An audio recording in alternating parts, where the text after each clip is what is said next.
राधे राधे। राधे ज्ञान सागर में आप सभी का स्वागत है।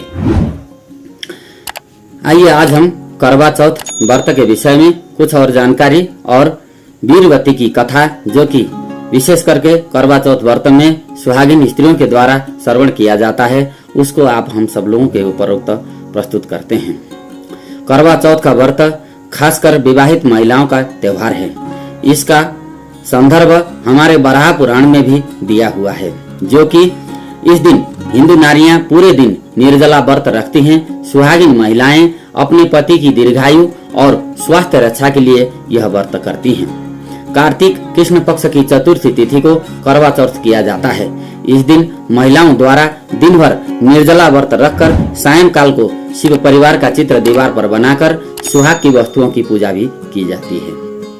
पूजन कर चंद्रमा को अर्घ्य देकर फिर भोजन ग्रहण किया जाता है। सोने, चांदी या मिट्टी के करवे का आपस में आदान प्रदान किया जाता है, जो आपसी प्रेम भाव को बढ़ाता है। पूजन के पश्चात महिलाएं अपने सास ससुर एवं बड़ों को प्रणाम कर उनका आशीर्वाद लेती हैं। करवा चौथ के संबंध में कई लोक कथाएं प्रचलित हैं। सर्वप्रथम इस व्रत के विषय में भगवान शंकर ने माता पार्वती को बताई थी। फिर समय के साथ साथ भगवान कृष्ण ने भी द्रौपदी को इस व्रत की विधि बताई थी। क्योंकि अर्जुन संकट में थे, वह द्रौपदी से दूर थे, क्योंकि इस व्रत को करने से स्त्रियां अपने सुहाग की रक्षा कर लेती हैं और हर आने वाले संकट से उनकी रक्षा की कामना भी करती हैं। यह व्रत की विधि माता इंद्राणी ने एक ब्राह्मण कन्या को बताई थी, जिसका नाम करवा था। उसके पति के प्राण यमराज हरण कर चुके थे, परंतु उस ब्राह्मण कन्या ने विधिवत यह व्रत किया और अपने पति को पुनर्जीवन दिलाने में सफलता मिली। इस प्रकार ब्राह्मण कन्या द्रौपदी, करवा एवं वीरवती जैसे कई नारियों ने प्राचीन काल से ही इस व्रत को किया और इनकी मनोवांछा पूरी हुई। तभी से अपने अखंड सुहाग के लिए हिंदू महिलाएं करवा चौथ का व्रत करती हैं। सबसे प्रचलित और समाज में ज्यादा लोकप्रिय हमारे समाज में वीरवती की कथा है, जो कि मैं आपको अभी सुना रहा हूँ।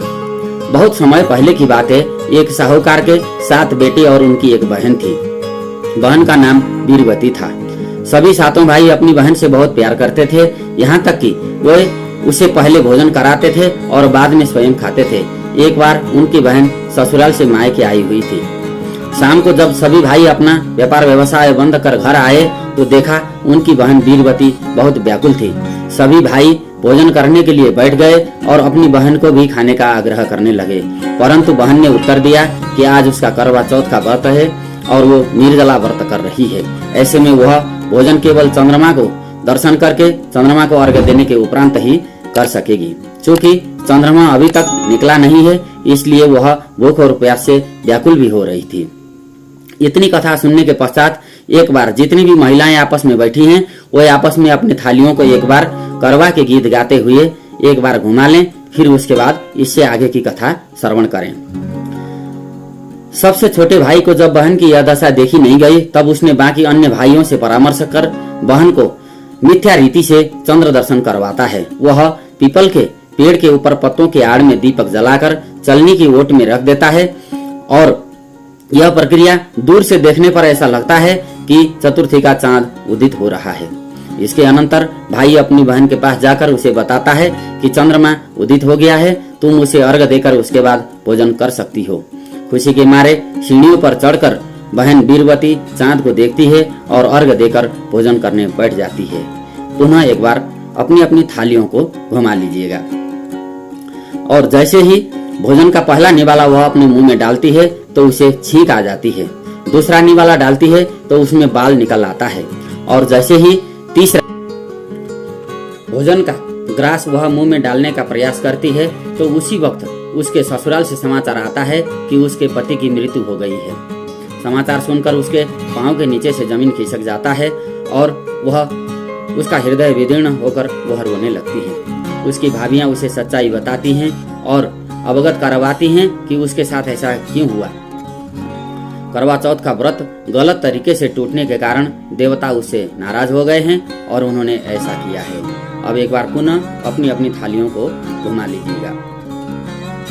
इसके अनंतर सच्चाई जानने के बाद वीरवती निश्चय करती है कि वह अपने प्राणतम पति का अंतिम संस्कार नहीं होने देगी और अपने सतीत्व के बल पर उन्हें पुनर्जीवन दिलाकर रहेगी। वह पूरे 1 वर्ष पर्यंत अपने पति के मृत शरीर के सन्निकट बैठी रहती है, उसकी देखभाल करती है और उसके शरीर के ऊपर उगने वाली सुईनुमा घास को एकत्र करती जाती है। पुनः एक बार अपनी अपनी थालियों को परिक्रमा करवा लीजिए। 1 साल पूरे होने के पश्चात फिर करवा चौथ का दिन आता है। उसकी सभी भाभियां अपने अपने पति की मंगल कामना हेतु करवा चौथ का व्रत रखती हैं और जब भाभियां उसे आशीर्वाद लेने आती हैं तो वह प्रत्येक भाभी से यम सुई ले लो, पिया सुई दे दो, मुझे भी अपनी जैसी सुहागिन बना दो, ऐसा आग्रह वो बार बार करती है। परंतु हर बार भाभियां उसे अगली भाभी से आग्रह करने को कहकर चली जाती है। पुनः एक बार अपनी थालियों को घुमा लीजिए। इस प्रकार जब 6ठे नंबर की भाभी आती हैं तो वीरवती उसे भी यही बात दोहराती है। यह भाभी उसे बताती है कि हालांकि सबसे छोटे भाई की वजह से उसका व्रत टूटा था, अतः उसकी पत्नी में ही वह शक्ति है कि वह तुम्हारे पति को दोबारा जीवित कर सकती है। इसलिए जब वह आए तो तुम उसे पकड़ लेना और जब तक वह तुम्हारे पति को जिंदा न कर दे उसे नहीं छोड़ना, ऐसा कहकर वह भी चली जाती है। अब एक बार पुनः अपनी थालियों को घुमा लीजिए। सबसे अंत में छोटी भाभी आती हैं और वीरवती उनसे भी सुहागिन बनाने का आग्रह करती है, परंतु वह आनाकानी करने लग जाती है।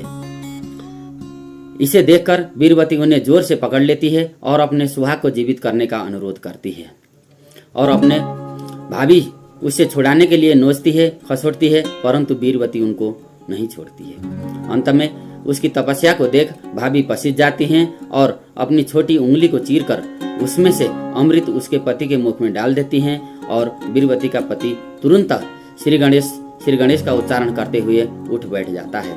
इस प्रकार प्रभु की कृपा से तथा उसकी छोटी भाभी के माध्यम से वीरवती को अपना सुहाग वापस मिल जाता है। बोलिए करवा चौथ महिमा वर्णन की जय।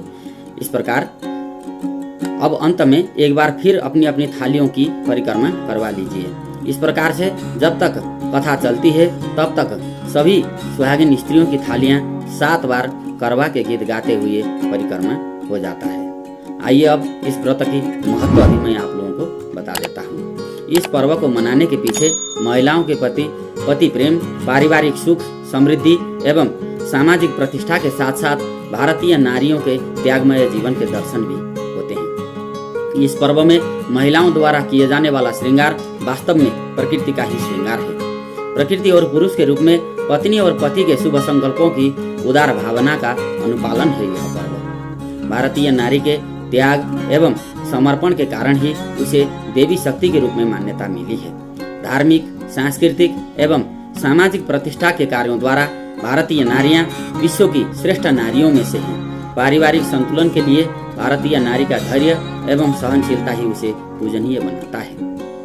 करवा चौथ का व्रत, उपवास तथा पूजा के साथ आपके आपसी रिश्ते को प्रगाढ़ बनाने और एक दूसरे के प्रति सम्मान जगाने का भी द्योतक है यह पर्व। पति पत्नी का आपसी प्रेम व विश्वास को स्थायित्व प्रदान करते हुए व एक दूसरे के सहयोग से इस रिश्ते को सुदृढ़ बनाया जा सकता है। तो करवा चौथ का व्रत सभी सुहागिन महिलाएं अपने अपने यथाशक्ति भक्ति के द्वारा करना चाहिए और केवल इस एक दिन ही नहीं, पूरे वर्ष भर और पूरे जीवन पर्यंत ही सभी पति पत्नियों का आपसी रिश्ता सुमधुर, सुदृढ़ और एक दूसरे के लिए सहायक बने और ईश्वर की अनुकंपा के द्वारा उन सभी के जीवन में उनकी सभी कामनाओं को पूर्ण करने में भगवान शिव जी और माता पार्वती जी समर्थ हों और सभी पति पत्नियों के जीवन में मंगलमय हो, उनका जीवन आनंद से रहे और सबका कल्याण हो। राधे